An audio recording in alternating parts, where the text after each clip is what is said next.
Buenos días, hermanos.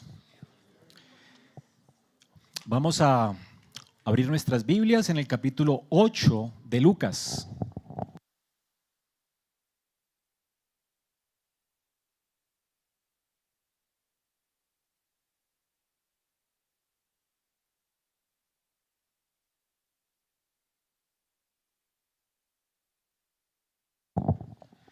Capítulo 8 de Lucas. Y antes de leerlo, hermanos, vamos a orar y a introducir el sermón y a leer nuestro texto el día de hoy. Oremos. Señor, damos muchas gracias por tu palabra. Queremos rogar en tu misericordia, por tu Santo Espíritu, habla en nuestros corazones, Señor, y transfórmanos por el poder de tu santa y poderosa palabra.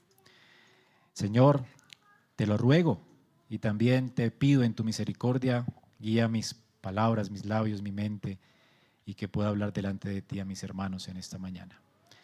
Gracias por tu presencia con nosotros y gracias por ordenar nuestras vidas a través de tu poderosa palabra. En Cristo Jesús oramos. Amén. Todos nosotros tenemos en el corazón una especie de tribunal de justicia, donde juzgamos a otros, juzgamos las cosas que nos pasan, y lo peor de todo, tenemos este perverso tribunal donde llegamos a juzgar hasta a Dios mismo. Lo hizo Israel en el desierto, cuando juzgó a Dios pensando que Él se había olvidado de ellos y se quejaron por el pan, después por el agua, después por sus enemigos, quejas y trajeron a Jesús, a Dios en el desierto ante el tribunal de justicia, ¿recuerdan? Y Dios mismo le dijo a Moisés, deja que lo hagan. Cuando Moisés golpeó la roca, ¿recuerdan? Dios se paró delante de ellos y ellos lo juzgaron. No está bien lo que Dios está haciendo con nosotros. Hermanos, las pruebas en nuestra vida, como lo que le sucedió a Israel en el desierto, estaban en medio de la prueba. Dios dice que los probó y los sacó al desierto para probar lo que había en su corazón. Las pruebas hacen esto, revelan lo que hay en nuestro corazón. Y en nuestro corazón muchas veces hay este tribunal de justicia. Presentamos contra Dios pruebas que rara vez, obviamente, tienen que ver con su fidelidad, porque pues siempre Dios es fiel, Dios nunca miente. Pero las pruebas que traemos contra Él para acusarle de injusto con nosotros, muchas veces tienen que ver con las circunstancias, con nuestras expectativas de lo que Él debería estar haciendo con nosotros y en nosotros. Todos lo hacemos, mucho más de lo que queremos admitir. Juzgamos no a causa del carácter que Dios ha revelado en su palabra, sino la circunstancia que estamos atravesando en nuestra vida. Juzgamos según nos parece que es justo o injusto lo que nos está ocurriendo en un momento particular. En otras palabras, el tribunal que tenemos en el corazón no evalúa a Dios por lo que Él dice en su palabra, sino por las cosas que Él está ordenando en nuestras vidas. Mientras todo marcha bien, ese juez interno dice, Dios es bueno, Dios es fiel, tengo que estar agradecido, el día es bonito. Hay provisión, todo está estable, mis hijos son obedientes, tengo una familia maravillosa, qué mujer tan sumisa que tengo, qué buen hombre, qué buen marido que tengo, todo es perfecto en mi vida, Dios es tan bueno. Pero cuando me echan del trabajo, cuando las cosas van mal en el país, cuando el diagnóstico médico es terrible, desfavorable para nosotros, entonces levantamos el mazo y decimos, no es justo, Dios no es justo, ¿cierto? El veredicto es bien duro. Hermanos, este tribunal interior es realmente una trampa mortal.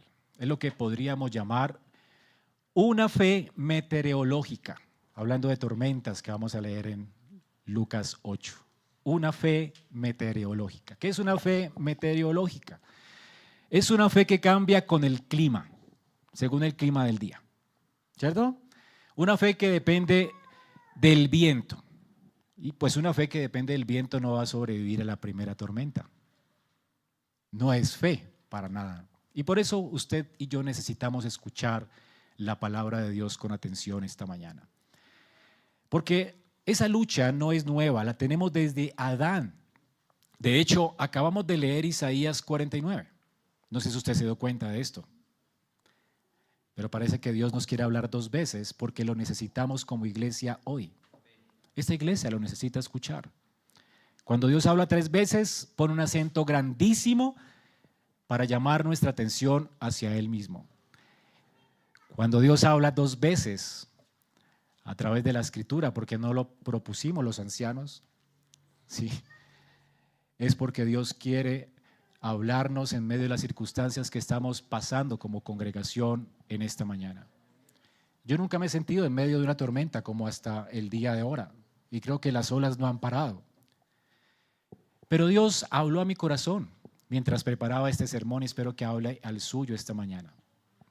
En Isaías 49, ¿escucharon lo que dijo el Señor? Israel se quejó contra Dios y dijo: el Señor nos abandonó, el Señor se olvidó de mí. ¿Y qué dice el Señor en Isaías? Yo no me he olvidado de ti. Hermanos, es el mismo grito de los discípulos, el mismo grito que leeremos en Lucas 8. Maestro, ¿no te importa que estamos muriendo? Te olvidaste de nosotros. El problema no fue la tormenta. El problema es más bien cómo nosotros estamos interpretando a Dios en medio de ella. Ese es el gran problema. Y es aquí donde Lucas 8 nos va a confrontar hoy con amor y con verdad. Porque, hermanos, la fe que Dios nos ha dado no se define en medio de la calma del día apacible, sino que se define bajo presión. Como vimos con el ejemplo del huevo y la papa, ¿no? Que vimos hace 8 días, ¿cierto?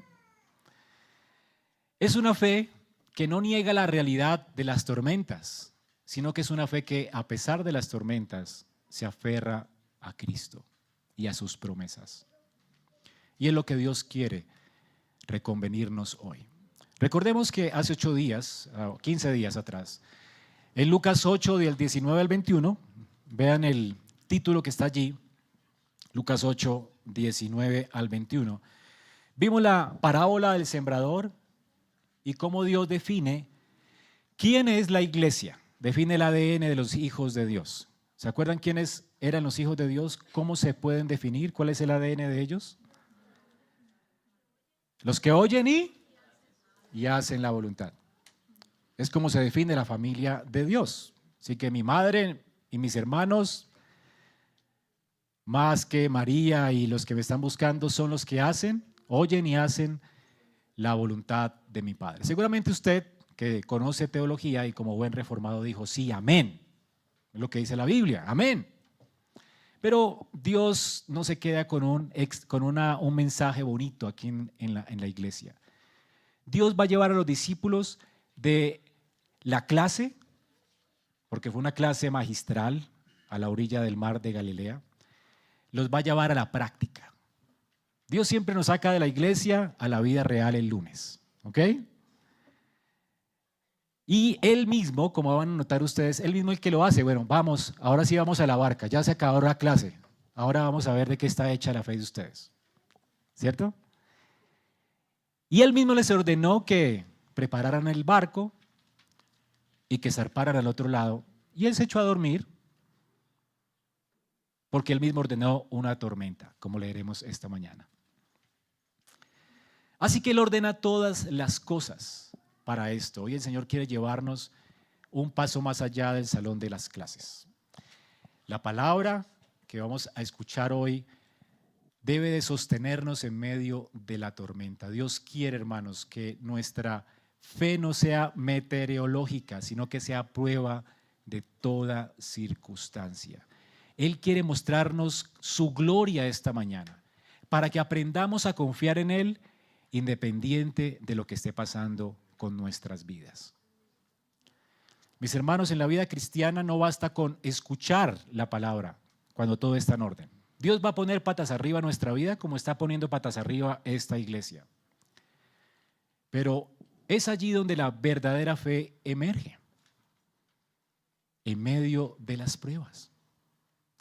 Es cuando la realidad, las circunstancias chocan con las cosas que nosotros pensamos que Dios debería estar haciendo.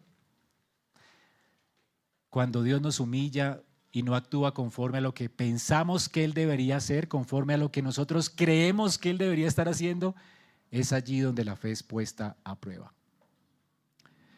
Así que el título de mi sermón hoy es Cuando Dios duerme, la crisis de nuestra teología. Qué diferente, ¿no? Lo que creemos a lo que se revela cuando estamos pasando la prueba. Así que el pasaje que tenemos delante de nosotros esta mañana nos va a confrontar con tres cosas importantes. Hay tres momentos aquí en la escena donde Jesús va a corregir nuestra visión de las circunstancias. ¿Para qué? Para que dejemos de juzgarle por las tormentas y aprendamos a confiar en su carácter amoroso y soberano. ¿Cuáles son esas tres cosas? Ahora que estamos en Navidad, para que se acuerde fácil. Las tres cosas tienen un acróstico. PAI. PAI en español, ¿no? Porque es pie en francés, ¿sí? Pie. El pie de manzana. No sé. Es PAI. Para que se acuerden esta Navidad de un buen pie. Es un buen postre para nosotros. Dios va a servirnos un pie con I latina. Providencia, autoridad e identidad. Dios quiere revelarnos su providencia, su autoridad y su identidad.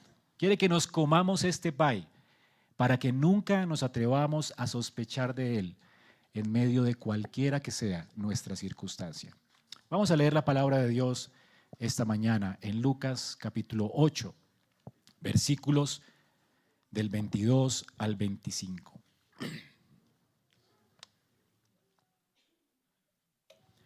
Uno de aquellos días Jesús entró en una barca con sus discípulos y les dijo: pasemos al otro lado del lago. Y se hicieron a la mar. Pero mientras ellos navegaban, él se durmió.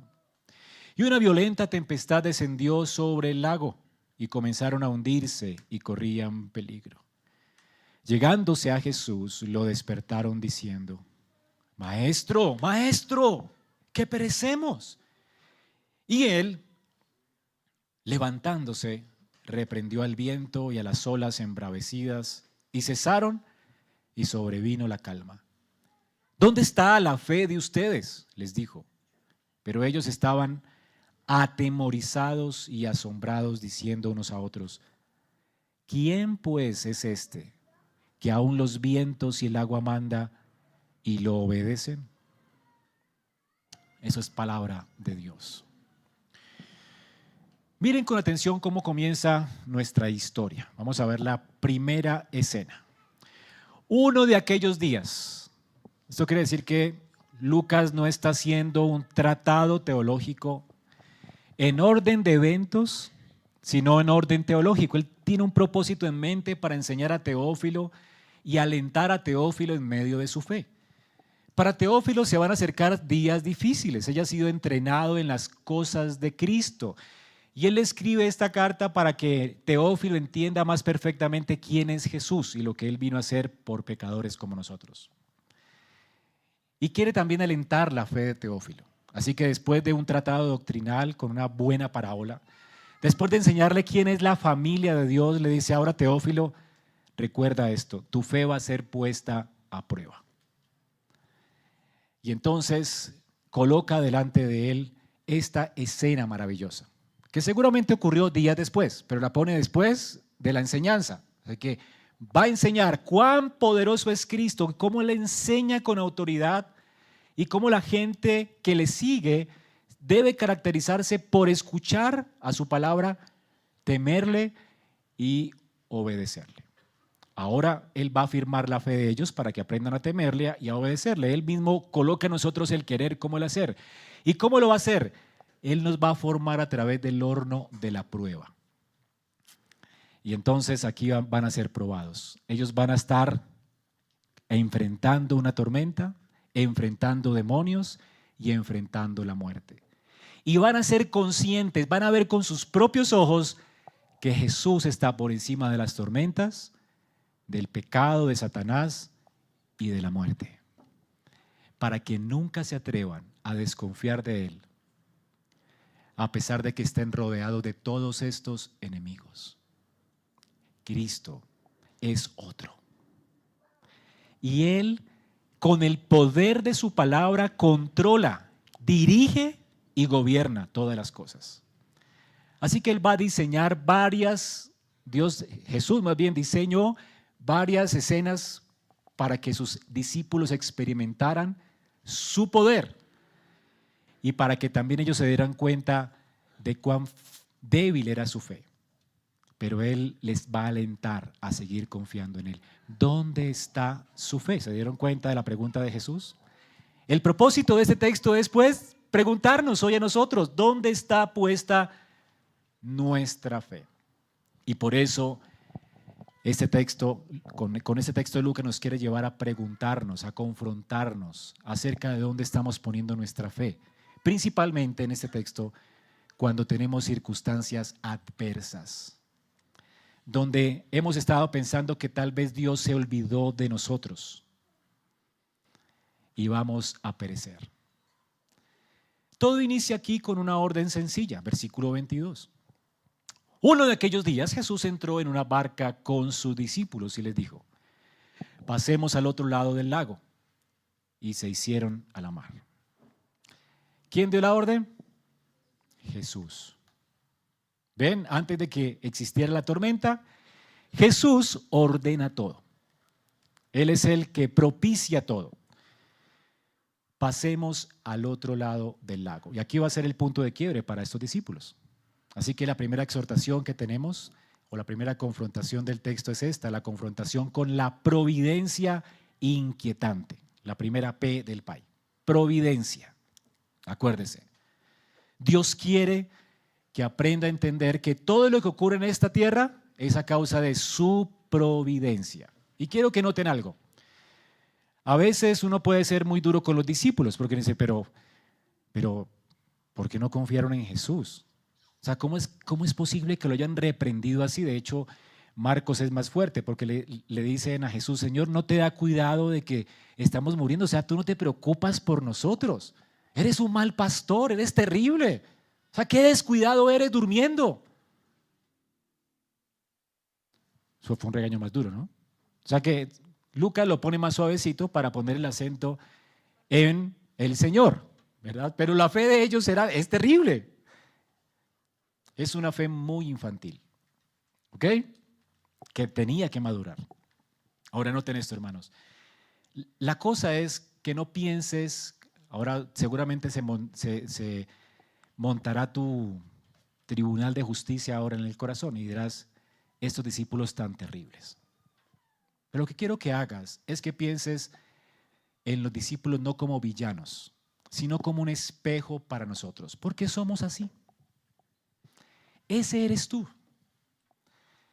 Cuando leí esto, yo me vi allí en el espejo. Soy igualito. Estamos cortados con la misma tijera. Desde Adán nuestra tendencia es poner a Dios en el banquillo del acusado y quejarnos de esta forma tan perversa. Así que permítale al Espíritu de Dios colocar este texto delante de usted como un espejo para su propio corazón. No piense en su marido, ni en su mujer, ni en sus hijos, ni en sus papás. Piense en usted. Este es usted. ¿Listo? No piense en los discípulos, piense en usted. Ellos representan aquí una fe débil, infantil, ordinaria, muy parecida a la nuestra. ¿Ok? Ellos no eran incrédulos rebeldes, para que entiendan. ¿Qué les dijo Jesús? Vamos al otro lado. ¿Y qué hicieron ellos? ¿Obedecieron o no? Ustedes lo piensan, no, esos tipos eran incrédulos. No, tenían una fe débil, infantil. Pero al fin y al cabo fe. Estaban siendo obedientes, estaban haciendo la tarea. Con dificultad, estaban cansados, todo el día habían estado predicando, habían estado echando fuera demonios. Jesús estaba enseñando. Tan cansado estaba Jesús que se tuvo que acostar a dormir. Porque le tocó la peor parte, era el que enseñaba, ¿no? Pero los discípulos eran los de la logística, así que todos estaban cansados, agotados. De manera que esta escena es muy común para nosotros. Son como nosotros, eran hombres que fueron llamados por Jesús y a pesar del agotamiento, Jesús les dice, boguen mar adentro y vamos al otro lado. No le dijeron, Señor, pues estábamos cansados, o sea, qué pereza. O sea, todo el día aguantando sol, chupando sol y ahora nos vas a hacer bogar hasta el otro lado del río. ¿A qué? Vamos mañana, acampemos acá. No, ninguno renegó. Todos reconocieron la autoridad del maestro y dijeron, pues Señor, si toca hacerlo, vamos. Me imagino en sus corazones, estamos cansados, pero si Él lo está diciendo, pues va, hagámosle. ¿Qué hay que hacer? Eran personas que querían obedecer, ¿ok? Que llegaban a sus casas, seguían criando a sus hijos. Hay que hacer esto, hagamos lo que, pues qué, ¿cierto? Pero todo les sale mal. ¿Se han encontrado así o no? Ellos van a quedar profundamente desconcertados. ¿Cómo es que obedeciendo a Jesús ahora están al borde de la muerte? ¿Se ha preguntado eso? O sea, ¿cómo es que haciendo cosas correctas ahora estoy en el límite de la desesperación y me voy a morir? Literal, se iban a morir. Piensen en esto, eran pescadores. Se va a levantar una tormenta cual nunca habían visto. Era espeluznante lo que estaba pasando con ellos. Un hombre no se inquieta fácilmente, un marinero no se inquietaría fácilmente por esto, ¿verdad? Pero ellos estaban aterrados y en Marcos dice que ellos dijeron, Señor, levántate que estamos, o sea, no te da cuidado que estamos muriendo, vamos a morir. Ninguno de ellos pensó que había esperanza alguna en medio de esa tormenta. Se supone, según lo que leí, que la geografía de ese lago, eventualmente los chubascos que vienen, las tormentas que vienen son muy repentinas. Esto fue repentino, los tomó por sorpresa, no lo esperaban y les sobrevino al punto de hacerles creer que estaban literalmente al borde de la muerte. Y estaban al borde de la muerte, escuchen bien, no porque desobedecieron. ¿Recuerdan a Jonás? Jonás estuvo al borde de la muerte, ¿por qué? Fácil, se lo merecía, pero estos no. Estaban yendo donde Jesús les estaba enviando. Ellos salieron por causa de la voluntad de Cristo. Y por causa de la voluntad de Cristo entraron en esa terrible tormenta. Y esto nos confronta con una realidad muy moderna y es el evangelio de la prosperidad. Este evangelio de la prosperidad que seguramente usted ha escuchado, ¿verdad? Tiene una mentira terrible, sutil, que seguro muchos de aquí salimos de esos lugares donde se nos prometió un Dios que, como Papá Noel de Navidad, nos da todo lo que queremos, nos da buenos regalos si nos portamos bien. ¿Me porto bien? A usted le va a ir bien. Siembre y coseche. ¿Cierto? De la siembra y usted, mejor dicho, va a recibir más. Y a veces salimos de una iglesia así, pero esa iglesia no sale del corazón nuestro. Porque cuando todo se pone color de hormiga, ¿qué pensamos? ¿Qué estoy haciendo mal? Y peor aún, Dios se olvidó de mí. ¿Cierto? Peor, lo sentamos en el banquillo de los acusados. Dios no es fiel. No puedo confiar en su palabra. Él no es confiable. ¿Por qué me tiene así? Tal vez no soy cristiano. ¿Cierto? ¿No se le ha ocurrido esa genialidad? Como si ser cristiano dependiera de usted. Hermanos, este es el evangelio de la prosperidad. Si Dios, o sea, si tú obedeces a Dios, el mar de tu vida estará en calma. Todo te irá bien.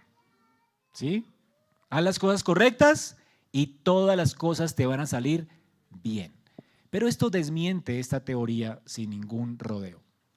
Estos hombres dejaron todo, siguieron a Cristo, estaban obedeciendo sin reservas, eran sus discípulos, dejaron su profesión para seguir a Cristo y están obedeciéndole sin reservas. Y los condujo esta obediencia a una crisis que les llevó al borde de la muerte. Y aquí colocan entonces a Jesús en el banquillo. De hecho, ellos muchas veces van a vivir la misma circunstancia. Pedro estuvo en la misma situación después, porque ya no estaba al borde de la muerte, a él lo decapitaron. Es que él murió por Cristo, pero ya no actuó así. De hecho, él mismo pidió que lo decapitaron o lo colocaron al revés, ¿no? Él pidió que lo crucificaran al revés porque no se sentía digno de morir como su Señor. Cuanto antes tenía temor de la muerte, ahora no le importa morir por Cristo. ¿Qué cambió? ¿Qué cambió?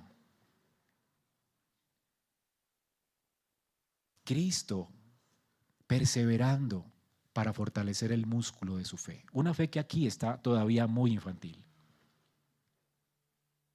Todavía estaba temiéndole a la muerte. Como si la muerte pudiera quitarnos de la mano de Cristo. Como si una enfermedad pudiera arrebatarnos de su mano. Como si no estuviéramos vivos de entre los muertos. Como si lo que no nos esperara después de la muerte fuera vida eterna delante de su presencia.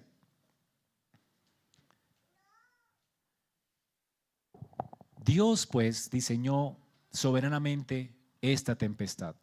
A veces, como gente moderna, que colocamos camaritas y satélites para identificar los huracanes, pensamos en los huracanes, en las tormentas, en los terremotos, como fenómenos meteorológicos, ¿cierto? Somos gente moderna.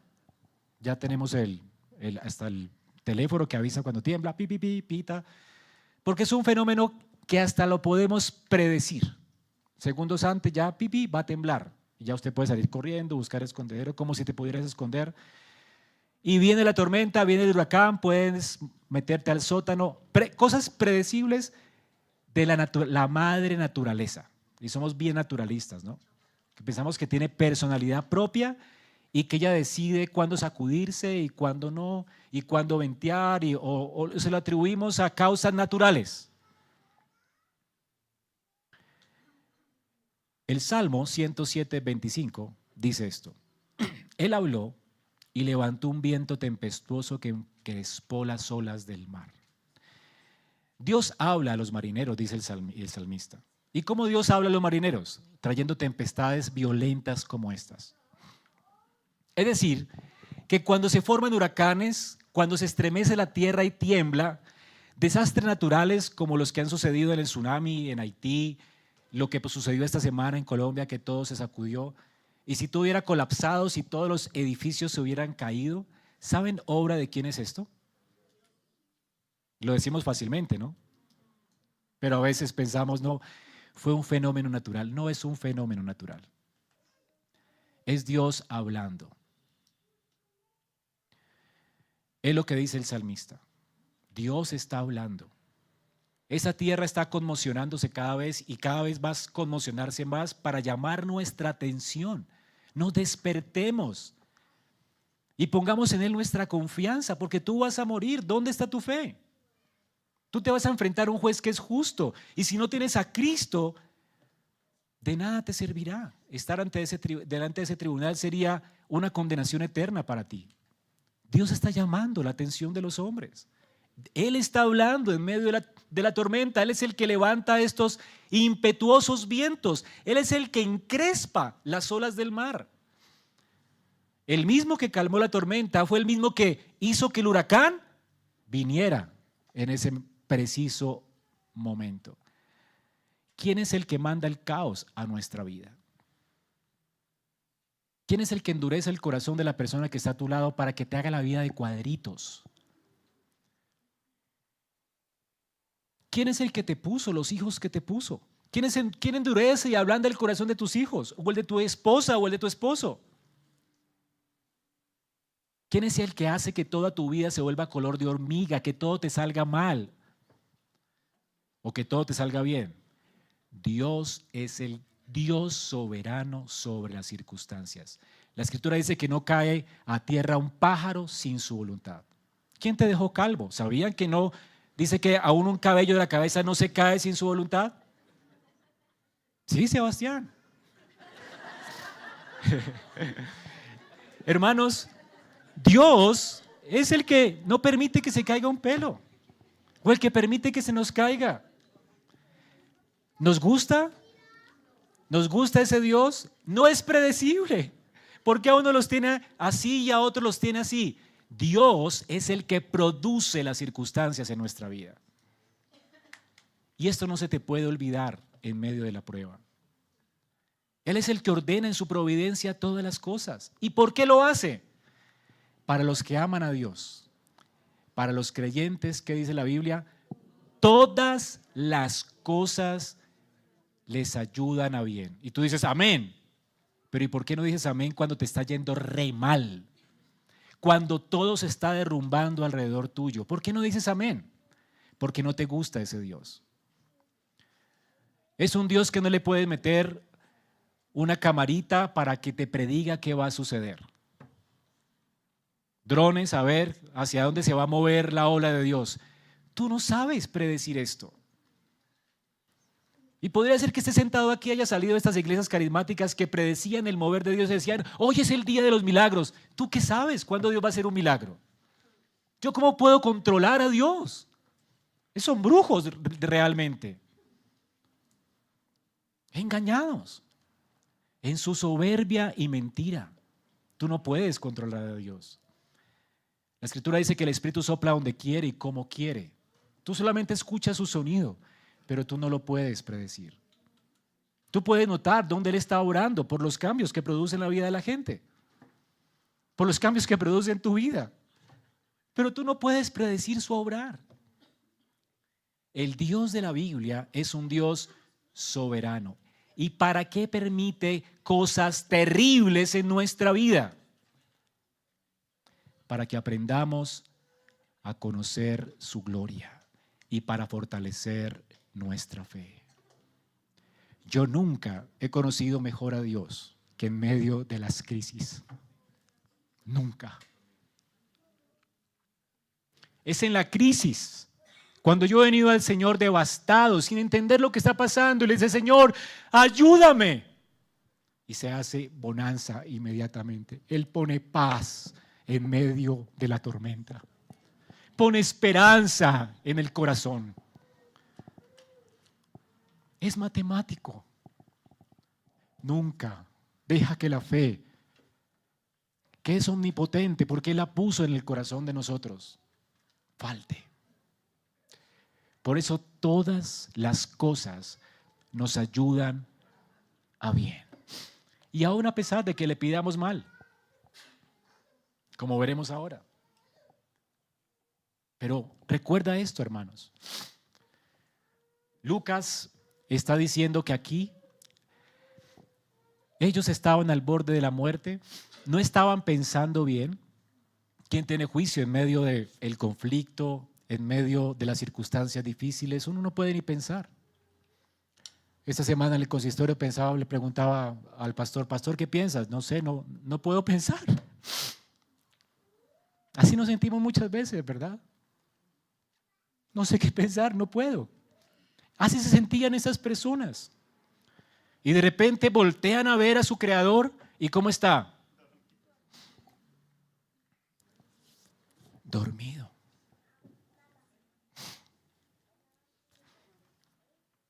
Hermanos, miren la humanidad de Cristo aquí. Él está dormido, gracias hermano. Está exhausto. Él ha dado el servicio que puede a los necesitados, pero Él es un verdadero hombre. Cristo no es un espectro, no es un espíritu deambulante por allí. Como algunos dicen, Él se hizo carne. Sufrió nuestros dolores, nuestra enfermedad. Padeció nuestra humanidad, se cansó y literalmente estaba agotado hasta el cansancio. Lo había entregado todo a las personas que había ministrado.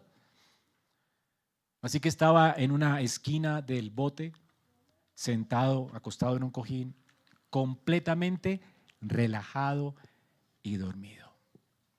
¿Cómo es posible que alguien pueda estar así en medio de la tormenta? Es posible porque Él, aunque era hombre como nosotros, Él nunca pecó. Él es el perfecto hombre. Y como perfecto hombre, nunca sospechó de que Dios lo mataría antes de tiempo. Nunca. Si es aquí, está bien. No importa. Si tengo que morir por una... De hecho, él sabía que no iba a morir por una tormenta, sabía que iba a ser entregado. Así que lloviera, ¿qué importaba? Y si arreciaba las olas, no importa. O sea, ¿será que Dios no puede abrir el espacio como hizo con Felipe y trasladarlo en un abrir y cerrar de ojos a otro lugar? Claro que Dios lo puede hacer. No puede abrir una boca de un pez grande y tragárselo y no sé. Dios puede hacer lo que quiera. Así que Jesús estaba tranquilo, Él no le tenía miedo a esto. Él pudo practicar el Salmo 4. Seguro se lo han recitado a los niños. ¿Los niños se lo saben? Todo.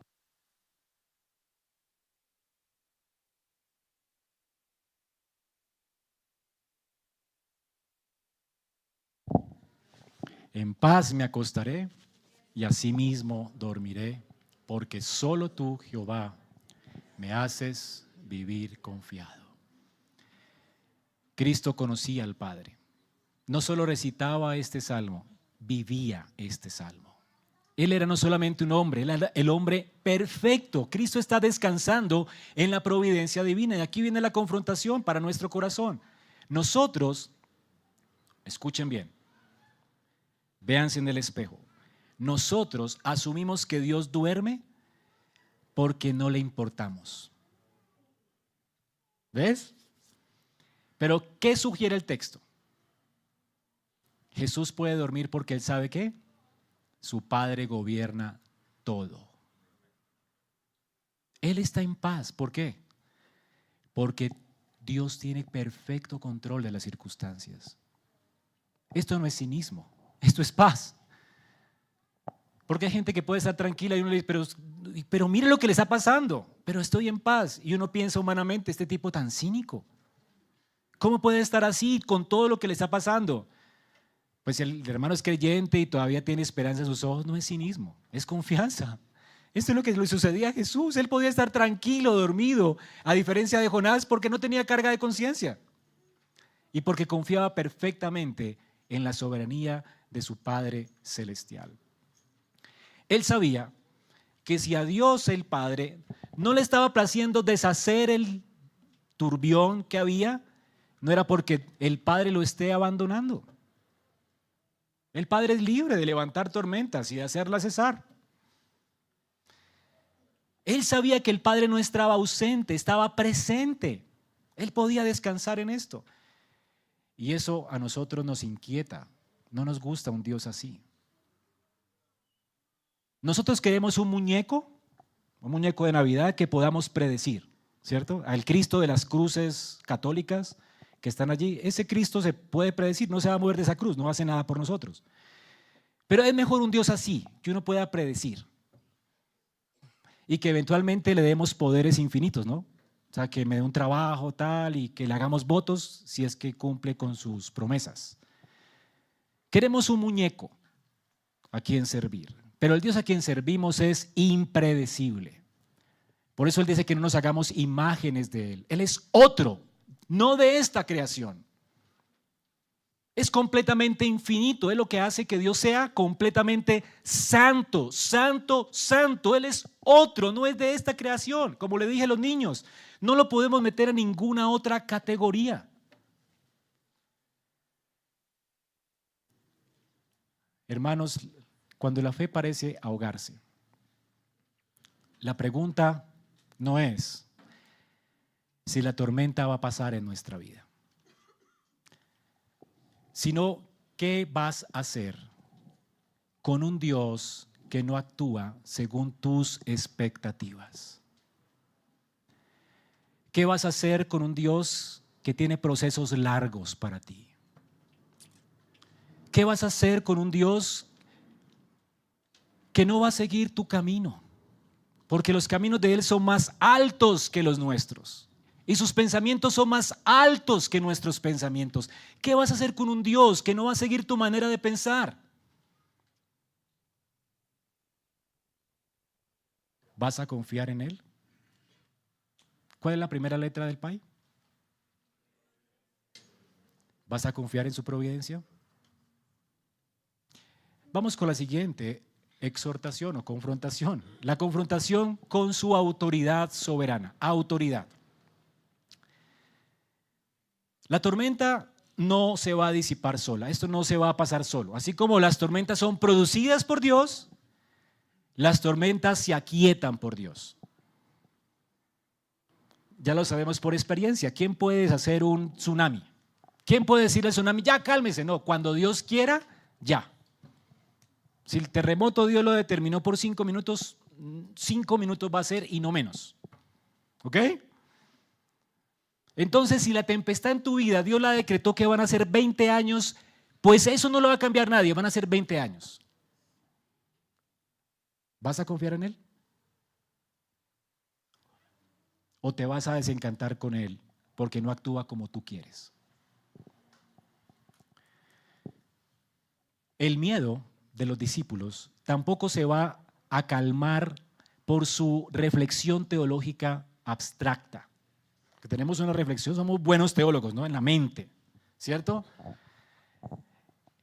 Pero el miedo no se calma porque tengamos teología. Usted necesita confiar.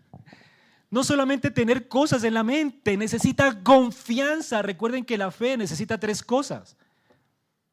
Creer correctamente en la persona correcta y descansar en esa persona. Ellos necesitaban descansar en la persona. El agua sigue entrando a la barca, el viento sigue crujiendo. Los discípulos ya no están hablando entre ellos ni alentándose, no, la tormenta va a pasar, ya no están sacando agua, están aterrados, asustados, luchando por no morirse. Y entonces el versículo 24 dice, Señor, Maestro, noten la palabra allí, Maestro, Maestro, Maestro, que perecemos.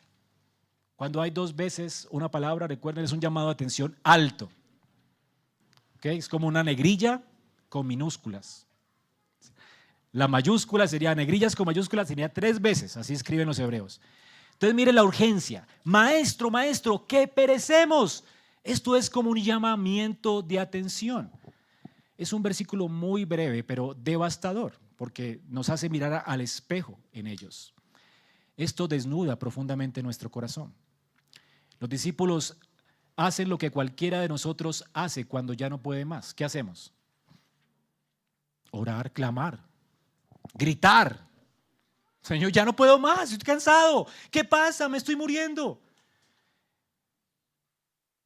Y debo decir algo, hermanos, importante. Clamar no es pecado. ¿Saben cuántos salmos en la Biblia hay donde hay clamores profundos en el corazón? Clamores al punto de decir, Señor, ¿para qué? O sea, ¿para qué me tuvo mi mamá? Mejor hubiera sido que me hubieran abortado. O sea, ¿por qué estoy vivo ahora? Mire lo que me está pasando. Esto es horrible. Mi circunstancia es horrible. Son clamores. ¿Recuerdan los de Job? Yo prefiero morirme ahora. Comenzaron a clamar. Los clamores son buenos. Dios nunca nos reprende por clamar a Él. ¿Queda claro eso o no? Se supone que debemos clamar. Y ellos lo están haciendo con la persona correcta. La Biblia, usted lee los salmos, son increíbles, hasta nos enseñan a clamar, a gritar, porque vamos a estar en circunstancias terribles. Tal vez no las has pasado. Siempre, decía Sugel en este sermón, siempre cuando le predicamos a la gente o está pasando por una tormenta, o va a pasar por ella, o ya ha pasado por alguna. ¿Sí? Pero esto también le va a tocar a usted, ¿ok? Esta no es la iglesia de pare de sufrir, por si acaso. Entonces, por eso la Biblia está llena de muchos clamores, para enseñarnos a clamar en las circunstancias. Dios, por esa razón, no los reprende por clamar. O sea, ¿qué hacen gritando? Parecen niñas. No. ¿Qué hacen clamando? Nunca Dios reprende a alguien por clamar. Lucas quiere que observemos cómo claman aquí. ¿Cómo claman ellos? La palabra que usa aquí es epístates en griego, y es muy importante la palabrita, porque está usando una palabra para referirse a Jesús como el supervisor. Jesús muchas veces fue llamado por los discípulos como maestro, maestro, pero aquí le llaman, más que maestro, es supervisor, como jefe. O sea, usted está a cargo y se durmió. Es un reclamo horrible. ¿Me hago entender? O sea, jefe, oiga jefe. Cuando usted le dice, oiga jefe a alguien, ¿qué le está diciendo? La están barrando. O sea, despierte. O sea, ¿cómo nos va a dejar ahorita? O sea, ¿cómo? ¿No está haciendo lo que tiene que hacer o qué? Usted es el jefe. Eso es un llamado de atención terrible. ¿Lo comprenden? Jefe, comandante. Es un título de autoridad funcional. Aquí ellos no están adorando a Jesús. Es un clamor con un reproche, con insolencia, de hecho. ¿Ok? No lo llaman Señor, sino jefe, reclamándole. ¿Por qué? No te importa, dice Marcos, no te importa que estamos muriendo. Están aterrados, pero también tienen una conclusión teológica equivocada. ¿Se acuerdan que habían escuchado la teología del texto? ¿Cómo la palabra de Cristo es importante? ¿Cómo podían obedecer a ella? ¿Cómo podían confiar en Él? Ahora, en medio de la prueba, la autoridad de Cristo está entre signos de pregunta. ¿Será que sí podemos confiar en ti, jefe? ¿Ah? Creen en el carácter del maestro, pero desconfían de las acciones del maestro. No estás obrando como deberías hacerlo. Para decirlo de otra manera, hermanos, esta oración es doctrinalmente correcta, están clamando, sí, pero es existencialmente incrédula. La fe de ellos está en otro lugar. Es decir que, como dice el latín, hay ascensus, es decir, saben quién es Jesús, Él tiene poder, Él puede obrar por el poder de su palabra, pero no hay fiducia, otra palabra latina, ¿no? No hay confianza. ¿Ven? El trípode está cojo. ¿Has oído estas palabras de tu propia boca o en tu mente mientras clamas, Señor, sálvame? Pero yo creo que es demasiado tarde para mí. Señor, tú puedes hacer esto, pero yo sé que no te importo. Yo sé que no te importo. Yo merezco más bien el infierno. Como si se trata de merecimiento, ¿no? ¿Saben qué hace el temor en nuestras vidas? El temor hace que nos pongamos las gafas equivocadas. ¿Usted se ha puesto, los que tienen gafas, una fórmula equivocada? ¿Cómo ve usted con una fórmula incorrecta? ¿Puede soportar esas gafas? Todo se distorsiona. Es horrible caminar así. Eso hace el temor en su vida. Cuando usted no tiene a Cristo delante de sus ojos y pone el temor delante de sus ojos, la realidad se distorsiona. Usted no puede caminar más de 3 pasos con gafas prestadas.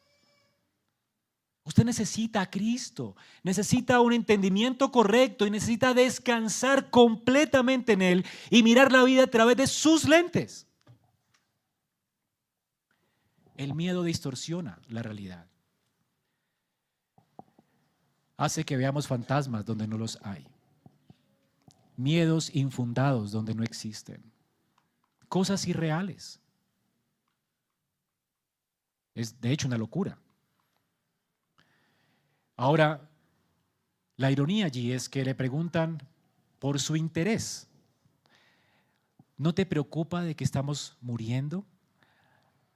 Estamos en Navidad, hermanos, y piensen en esto.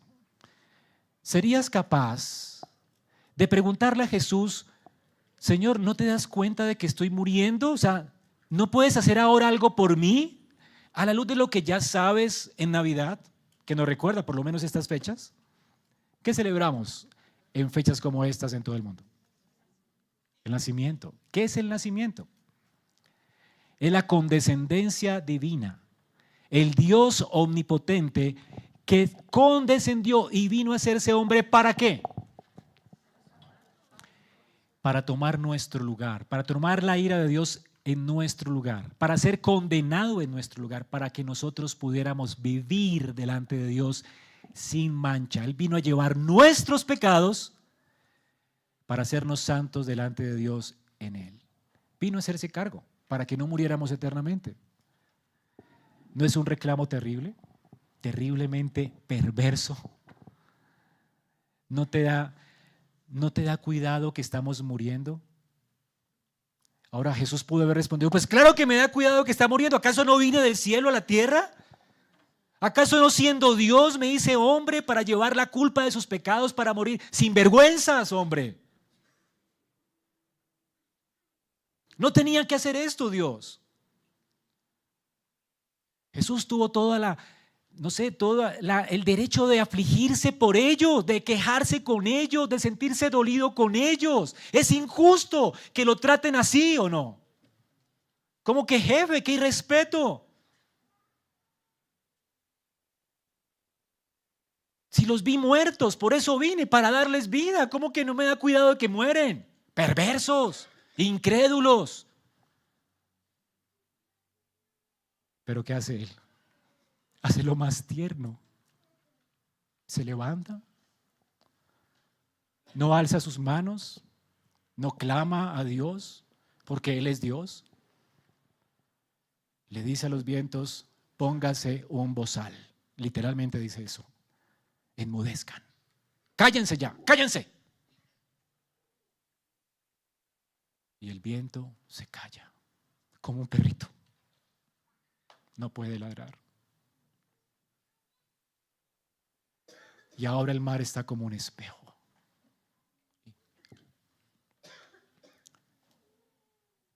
Él habla como Señor. Hace lo impensable, sin reclamarles. Y lo salva. Ese es nuestro Señor. Aun cuando oremos mal, Él nunca nos paga como nosotros merecemos. Nunca nos reclama como nosotros lo merecemos. Sería un reclamo justo, pero Él no lo hace. Solo nos da su favor y su gracia, aunque nuestro clamor esté mezclado con nuestra incredulidad y con nuestro pecado. Ese es mi Cristo.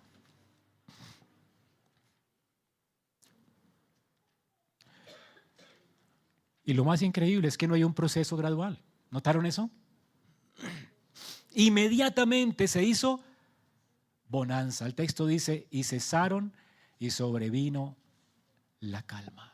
Donde había furia, ahora hay quietud. Donde hay caos, ahora hay orden. La creación responde sin ninguna resistencia. Aunque la creación no tiene oídos, no es un ser personal, sí tiene memoria. Recuerda aquel que dijo, hágase la luz. Él creó todas las cosas y todas las cosas obedecen a su voz. La creación tiene memoria y recuerda quién es su creador y enmudece. El mismo Jesús que hacía unos momentos estaba agotado, durmiendo, a causa de que Él es perfecto hombre, ahora se está revelando delante de los ojos de ellos como el perfecto Dios. Él y Dios son un solo ser. ¿Crees en la Trinidad? Aquí está, el Hijo no tiene que pedirle permiso al Padre, Él es el Dios soberano, coigual con el Padre, coexistente eternamente con el Padre y con el Espíritu. Dios es un ser en tres personas. Aquí está la persona del Hijo mandando con voz de autoridad a que los vientos se aquieten y los vientos le obedecen porque Él es Jehová, Él es Dios con nosotros. Es lo que celebramos en Navidad como cristianos. Esto no es una fiesta pagana donde nos damos regalos y pasamos rico y comemos rico. Es una celebración para humillar nuestro corazón y entender que el Dios se hizo carne, se hizo hombre. ¿Cómo es posible que el Dios trascendente, el otro, haya tomado forma humana y sin perder su divinidad? Su divinidad se unió a su humanidad por la eternidad. Nunca le dejaremos de conocer como el Dios que se hizo hombre. Cuando estemos en gloria, nuestros ojos le van a poder ver. Y Él seguirá siendo Dios en un cuerpo humano. ¿No les parece increíble que Dios haya tomado esa determinación para unirnos a Él en un lazo de comunión? Y para condescender y tener esta relación de amor con nosotros eternamente como hombre. Esto es amor, amor puro, incomprensible. ¿Quién soy yo para que Él me haya amado? Tendrías que decir. El cansancio, por eso no limitó su autoridad. Y su humanidad nunca debilitó su divinidad. Él seguía siendo Dios. Es el hombre que duerme, pero es el Dios que seguía gobernando, a quien los vientos obedecen. Ahora, hermanos, los vientos le obedecieron. Piensen en esto. La creación le obedece. ¿Por qué nosotros, que decimos creerle, seguimos dudando de su gobierno? Esto tiene que ser una reprensión. Esta es la segunda reprensión que Lucas quiere que usted entienda. ¿Se acuerdan del ADN de los hijos de Dios? ¿Quiénes son los hijos de Dios? ¿Cuál es la reprensión de Lucas? Si los vientos le obedecen y obedecen a la voz de su autoridad, ¿cómo nosotros no le obedecemos? ¿Cómo es que seguimos pensando o atribuyéndole mal a Dios cuando Él es bueno? ¿Cuándo seguimos pidiéndole a Él pruebas cuando nos dio la mejor prueba de amor, esa cruz? De tal manera amó Dios al mundo que dio a su Hijo. ¿Quieres una demostración más grande de su amor? Él no tiene que sanarte para que tú pienses que Él te ama. Él ya lo hizo todo para que supieras que puede descansar en su soberana mano. Dios es bueno.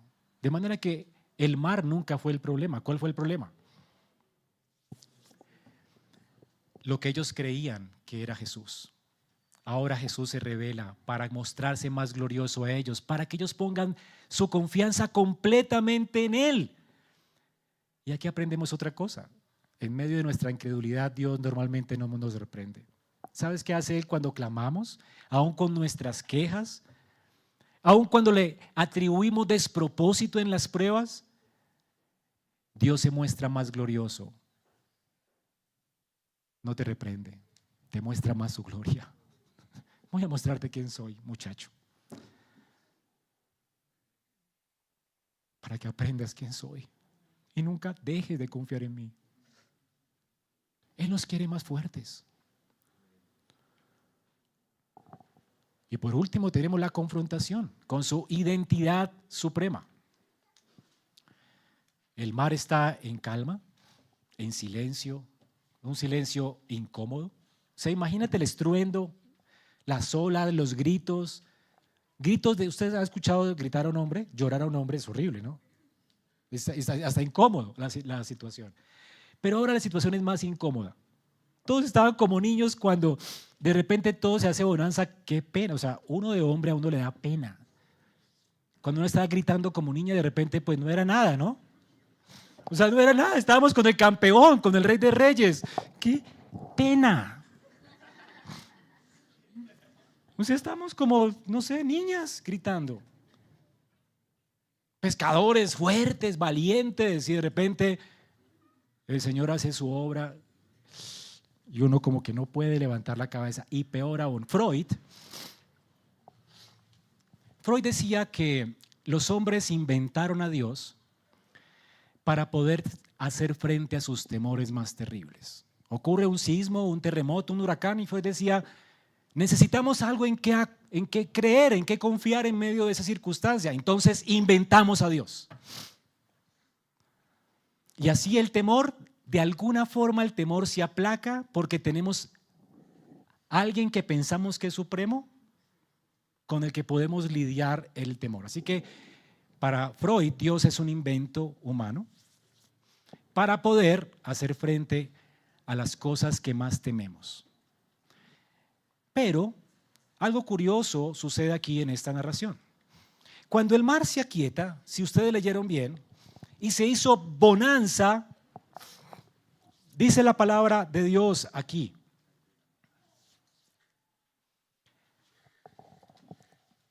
Lucas 8,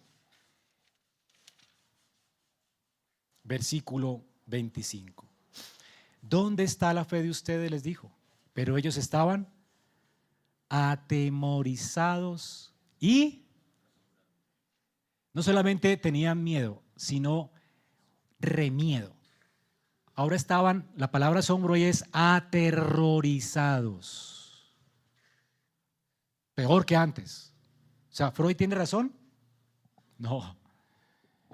Cuando tú verdaderamente conoces a Dios y no te haces el bobo de que Dios existe, porque eso es lo que hace la gente, no quieren a Dios en sus vidas y lo resisten y se inventan uno a su imagen. Pero cuando conoces verdaderamente a Dios, lo que sucede es que hay un temor más grande que la propia naturaleza. Porque sabes que existe un juez justo. Porque sabes que Él no se puede predecir. Que Él hace soberanamente lo que le dé la gana, lo que quiere. Es alguien que no puedes controlar. No es un muñeco que fabricaste en tu imaginación con barba blanca y cabeza blanca que da regalitos en diciembre a los niños. Y eso aterra. Yo soy muy miedoso. Y me he dado cuenta a través de estos años que muchos de mis miedos y mis temores es porque yo no tengo el control. Normalmente las veces que yo en oración he considerado por qué estoy temiendo, Señor, ¿qué me está pasando? Siempre he ido en un avión donde yo no soy el piloto. En un carro donde yo no estoy manejando. En una situación que yo no puedo controlar. Con gente que yo no puedo dominar. Me aterra. Me da miedo. ¿Cierto? Ahora imagínate a Dios. Lo hemos cantado, ¿no? Incomprensibles, incomparables, incontrolables. ¿Tú puedes contener el poder de Dios? Es algo que no puedes manejar. Jesús les pregunta entonces a ellos, este soy yo, ¿listo? La pregunta del millón ahora que Él les ha mostrado su poder. Y la pregunta para ustedes ahora que Él nos ha mostrado su poder soberano. La pregunta es, ¿dónde está la fe de ustedes?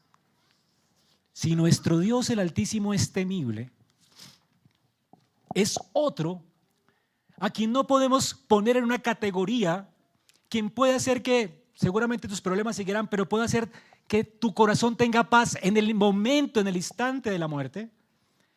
Puede hacer bonanza en el torbellino de la prueba en tu corazón y puedes morir confiado, así mueras. Si ese es Dios, la pregunta, si tú estás temiendo hoy y si estás pensando que Dios está dormido, puedes decir, ¿dónde está la fe de ustedes? Noten que la pregunta de nuevo no es ¿por qué tienen miedo? Es obvio, ¿cierto? No tenemos el control, somos humanos caídos, venimos de Adán. O sea, pues obviamente tenemos miedo. ¿Quién no tiene miedo? La pregunta no es ¿ustedes por qué se quejaron como niñas? ¿Por qué me criticaron así? ¿Por qué sospecharon de mí? ¿No? ¿La fe qué es? Miren lo que les acabo de mostrar. ¿Dónde está la fe? Esa fe que esta pregunta que está provocando. reubiquen el lugar de la fe. No está diciendo ustedes no tienen fe. ¿Ven?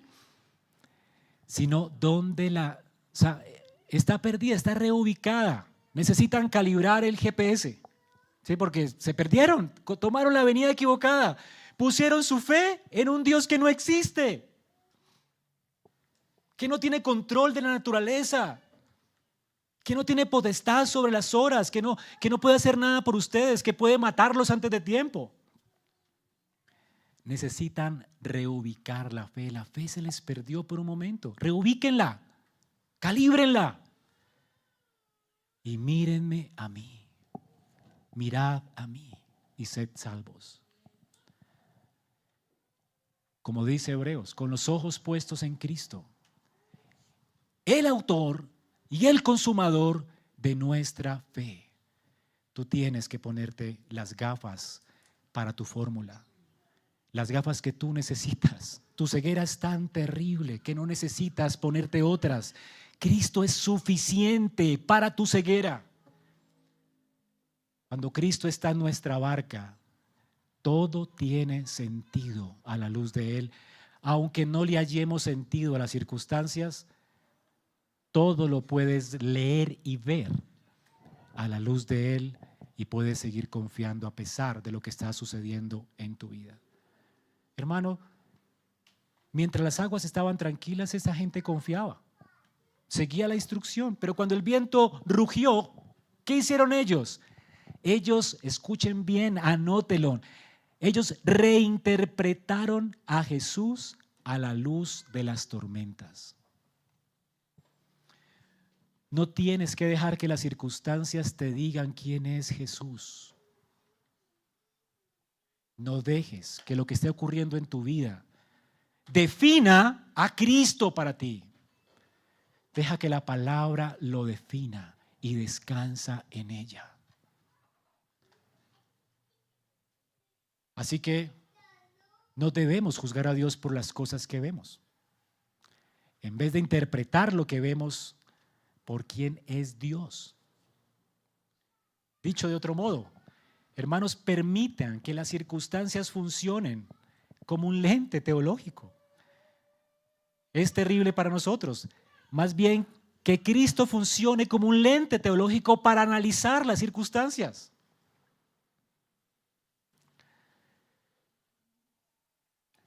El Señor les dice entonces, cambien de objeto. En lugar de tenerle miedo a la tormenta, sepan a quién deben temer. Más adelante el Señor les va a decir, ustedes no le teman a los que matan el cuerpo, porque nada pueden hacer más que matar el cuerpo. Tengan terror, miedo, santo terror. Aquel que es capaz de meter tu cuerpo y tu espíritu al infierno. Es lo que él dice, ¿verdad?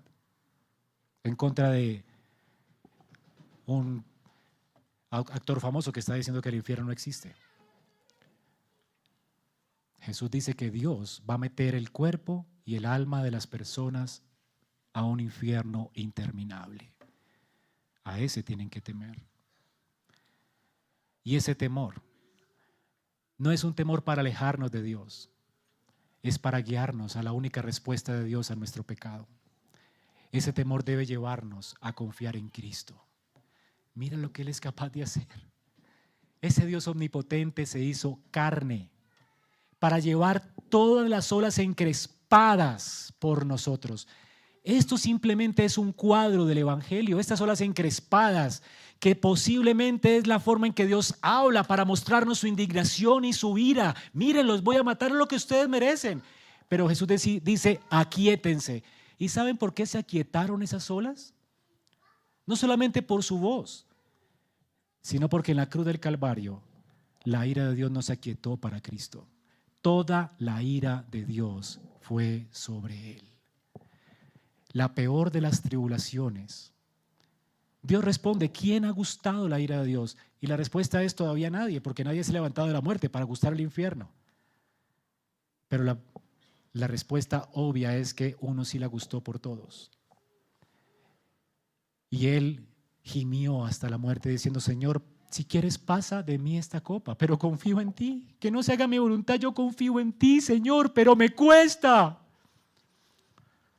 Y llorando gotas de sangre, decidió confiar en su Padre y entregarse como un cordero. Y como un cordero inmolado fue al matadero.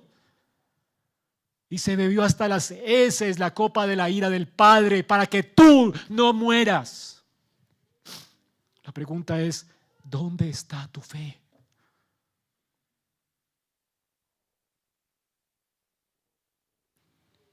Si el Padre nos dio al Hijo, ¿cómo no nos dará con Él las demás cosas? Él sufrió la indignación, el mar encrespado que sufrió Jonás. Jonás de hecho fue tragado por el pez y fue vomitado para hacer la voluntad de Dios. Y Dios no lo juzgó, debía ser juzgado por ser un profeta rebelde. La razón por la que Jonás no murió, la razón por la que los discípulos no murieron, la razón por la cual Israel no fue destruido, sino que Dios permitió que Israel cumpliera su propósito y más gente se añadiera a la iglesia, aún gentiles, hasta nuestro tiempo. Y vemos el cumplimiento de Isaías 49 aquí. La razón por la cual Dios usó judíos para traer salvación universal a toda lengua, linaje, lengua, tribu y nación. La razón por la cual Dios no mató a Israel, no terminó con ellos, es que toda la maldición que ellos merecían fue sobre Cristo.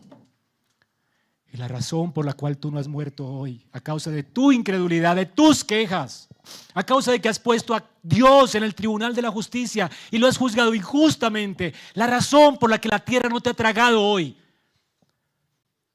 es que Cristo murió en esa cruz y está gritando hoy, confía en mí. No te está diciendo incrédulo, arrepiéntete. No, te está diciendo, ¿dónde está tu fe? Ven a mí, confía en mí. ¿Acaso no te soy suficiente?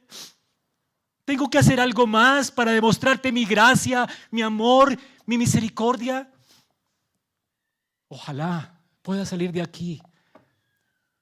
Y aunque tu vida se vuelva de cuadritos, aunque todo esté patas arriba y aunque enfrente la muerte, puedas enfrentarla en paz.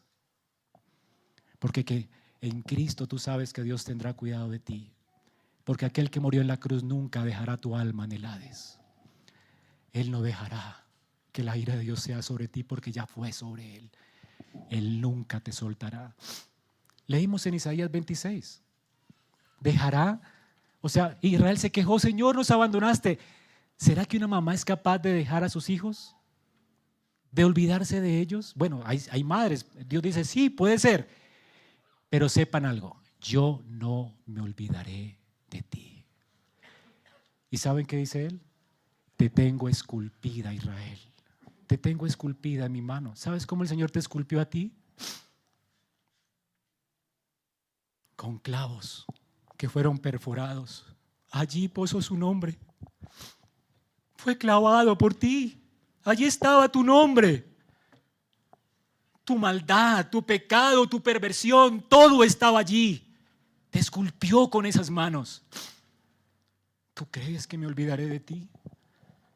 Si vine del cielo para amarte, nunca te soltaré. El Señor quiere mostrarte más su gloria hoy para que nunca se te ocurra sospechar de sus intenciones en tu vida. Este es un Dios que no puedes controlar, pero es un Dios bueno, que puedes amar y en quien puedes confiar. Vamos a orar.